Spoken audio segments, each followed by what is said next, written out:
누구나 뭐 이사 해보신 경험도 있으실 거고 지금 또 이사를 계획하고 계신 분도 있으실 텐데요. 저희가 그래서 이사 관련한 재미있는 통계들 차트로 준비해왔습니다. 자, 첫 번째는요. 가구 평균 거주 기간 8.4년으로 나타나네요.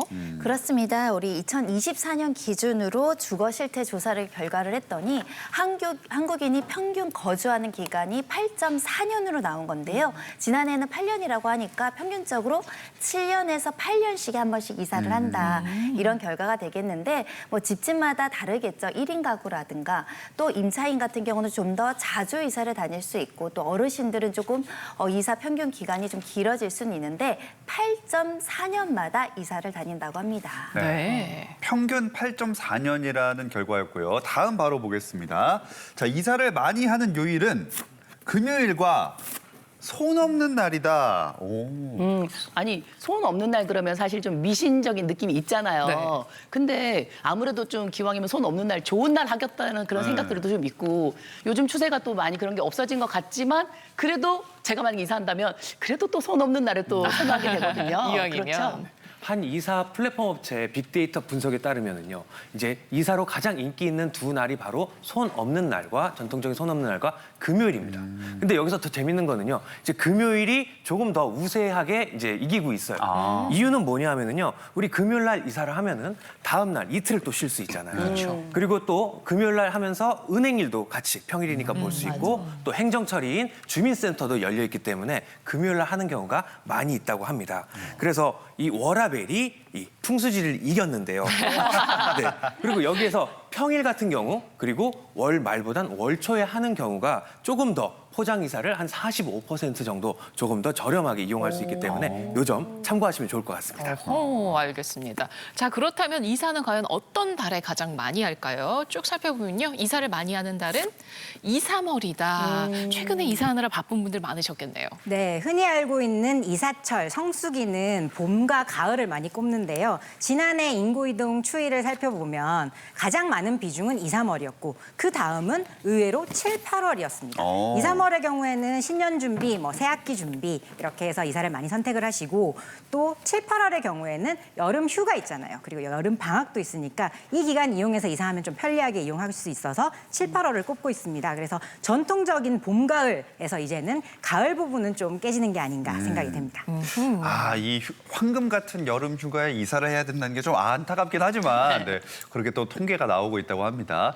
이사를 준비하다 보면 워낙에 또 스트레스 받을 일이 정말 많습니다. 선택할 것도 많고 그래서 이사를 준비할 때 어떤 내용을 검색하시는지 저희가 좀 알아봤습니다. 자, 용달이사, 이삿짐센터, 포장이사 역시 어떤 업체를 선택해야 하느냐 이 부분을 제일 많이 고민하는 것 같네요. 그러게요. 이사를 좀 안전하고 깔끔하게 하는 게 가장 중요할 텐데 근데 꼭 이사하고 나면 이사심 센터랑 뭐 분쟁이 붙는 경우가 많더라고요. 그렇습니다. 실제 분쟁 건수도 늘어나고 있다고 하는데요. 한국소비자원 통계 결과에 따르면 2020년부터 올해 1월까지 접수된 피해 건수가 4,156건에 달한다고 합니다. 2020년에는 576건이었는데 지난해는 960건이 넘었거든요. 그러니까 분쟁도 늘고 있다고 하는데 분쟁의 가장 절반을 차지하는 큰 요소는 계약 불이행입니다. 이사해주겠다고 하고 약속을 지키지 않는 거죠. 그 다음으로는 이 파손 문제를 제대로 배상하지 않는다거나 AS 해줘야 되는데 해주지 않는다는 불만이 가장 많은 것으로 이제 조사가 됐는데요. 특히 이사하다 보면 냉장고 전원을 끄고 이 냉동식품이나 음식을 상하게 한 다음에 이 배상을 해주지 않는 경우도 있고 가장 많은 게 이제 고가의 가구라든가 전자제품 요즘에 비싸잖아요. 네. 훼손했는데 책임을 미루거나 보상이 늦어지는 경우도 꽤 많다고 합니다. 아니 저 같은 경우는 이제 이사를 할 때 그 수반을 그 이삿짐 센터에서 떨어뜨려가지고 거북이가 눈을 크게 다쳤어요. 그리고 물고기도 다치고. 근데 이거를 말하기가 좀 쪼잔하잖아요. 이렇게 이사 중에 물건이 이렇게 파손되거나 이러면 어떻게 해야 돼요? 사실은 분쟁의 핵심은 증명하기가 어렵다는 거예요. 그쵸, 이사 그쵸. 전에 이게 훼손이 됐는가, 이삿짐 업체의 과실로 훼손됐는가가 명확하지 않기 때문에 이게 이제 배상이 잘 안 이루어지는 경우가 있는데 그래서 추천드리는 것은 이사 전에 이미 부동산 업체들이 와서 실사를 하잖아요. 훼손된 거, 물건, 품목들 이런 거 조사하는데 나도 같이 사진을 찍어놓는 겁니다. 같이. 동영상을 찍어놓는 것도 굉장히 중요한 방법이고요. 그래서 이사 전과 후에 동영상과 사진을 반드시 남기시고 이사 당일 너무 분주하고 바쁘잖아요. 네. 그래도 훼손이 됐다. 그리고 뭐 배상을 약속한다고 하더라도 사진, 녹음, 영상은 꼭 찍어두시길 바라고요. 이 사진이 나중엔 중요한 증거가 될 수 있다. 그리고 이삿짐 업체랑 쓴 계약서, 약관을 보시면 어떻게 보상 청구할 수 있는지 써 있으니까 그에 따라서 이제 보상 요구를 하시면 될 것 같고 특히 이 보상 합의가 잘 안 되는 경우도 있습니다. 이런 경우에는 한국소비자보호원에 이제 피해구제 신청을 하거나 또 금액이 좀 고가의 물건이 훼손됐다. 민사소송도 고려해 볼 만합니다. 그렇군요. 아니 근데 이런 경우도 있을 수 있잖아요. 이거 실제로 제가 겪은 건데 이사 당일은 워낙 정신이 없어서 맞아. 근데 뭐 살다 보니까 시계가 있었는데 안 보이는 거예요. 벽걸이 시계가. 근데 어느 날 그 어디 뒤에다가 유리가 깨졌는데 이걸 숨겨놓은 거예요. 나중에 알게 되면 이건 어떻게 합니까? 네, 그런 경우가 많죠. 이사 당일에는 워낙 이것저것 정신이 없고 신경 쓸 게 많다 보니까 이 정리를 며칠 있다가 하다 보니까 물건이 파손된 걸 발견을 한 거예요.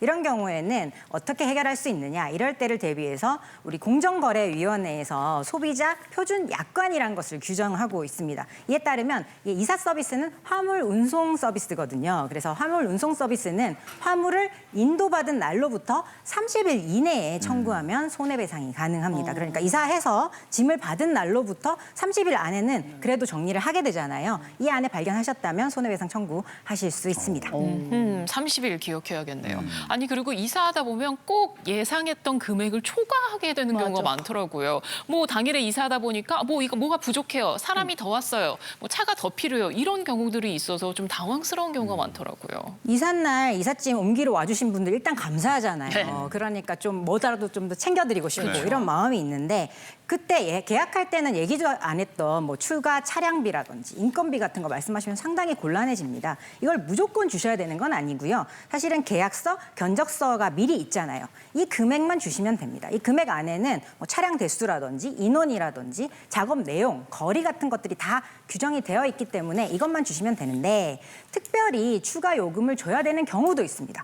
예를 들면은 이게 고객 측의 기책 사유인 경우가 있는데요. 견적을 미리 보러 오잖아요. 네. 그러면 견적을 보러 와서 침대 있네, 가구 있네 하고 다 체크를 했는데 견적 보고 나서 새로 들어온 짐이 있었어요. 그 짐이 너무 무겁다. 피아노가 새로 들어와 있어. 네. 이런 경우에는 추가 요금 주셔야 되고요. 그리고 이 집이 엘리베이터가 있어요. 그래서 엘리베이터를 이용해서 이사하는 걸 조건으로 계약을 했는데 가보니까 오늘따라 엘리베이터가 고장이 났어. 그래서 계단으로 옮겨야 된단 말입니다. 이런 경우는 사실은 추가 요금 좀 주셔야 됩니다. 그 외에는 안 주는 게 원칙이고요. 실제로 소비자 보호원에도 이 추가 요금 때문에 문제가 많이 생기는데 60만 원에 계약을 했었는데 당일에 별다른 변화가 없는데도 짐이 많다. 인건비 10만 원 더 줘라라고 하는 경우가 있었어요. 이때는 10만 원 다시 반환해라라는 결정이 나온 그런 사례도 있었습니다. 네. 맞아요. 그럴 때 정말 빈정이 많이 상하거든요. 저도 그런 적이 많은데 인생 살다 보면 진짜 결정해야 될 게 많잖아요. 특히 이 남편이나 이사업체 잘 결정해야 되거든요. 네. 그러니까 어떤 이사업체를 결정하는 게 가장 좋은지 방법 좀 알려주세요. 네, 보통 이제 인터넷에 들어가서 꼼꼼하게 댓글과 후기를 보고 평가글을 보고 선택하는 경우 있는데요. 더 중요한 게 있습니다.